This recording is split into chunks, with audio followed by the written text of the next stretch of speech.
Matthew 3:4.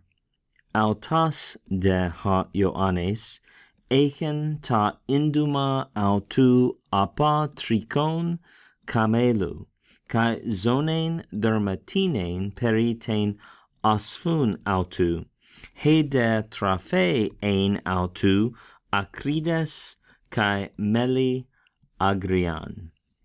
We learn more about John the Baptist here. Now, John himself, or this very John, notice how that autos is intensifying the noun it's with, the proper noun John. So this very John was having, or had, that's the imperfect of echo, maybe we'll come back to that, had his clothing from the hairs of a camel. He was wearing a camel hair clothing, and immediately should be thinking about Elijah, shouldn't we, in 2 Kings 1:8, especially with the leather belt as well. So we're intended to hear in this description of John the Baptist an allusion to Elijah. John actually wore this kind of clothes, but he did so in the pattern of Elijah the prophet, right? What else did he have? He had one clothing, and he had two.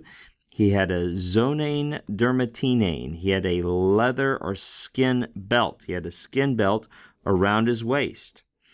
And the food of him was, it's interesting, isn't it, that verb ain, that's the imperfect of ami. We might expect it over here, but literally now the food was of him. In other words, his food was, and then we have this compound predicate nominative. What was his food? It was akrides, locusts, like the grasshoppers, and wild honey, right? Locusts and wild honey was what he ate.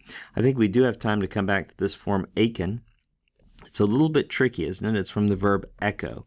And we remember, we've seen that before, that has an the root of echo is really sek, okay, sek. So when you form the imperfect of it, you have an epsilon plus the root, and then the intervocalic sigma drops out, and epsilon together becomes a. That's why it's spelled so strangely. But this very John was having his clothes from the hairs of a camel. So this perhaps a customary imperfect. Hey, this is how John dressed.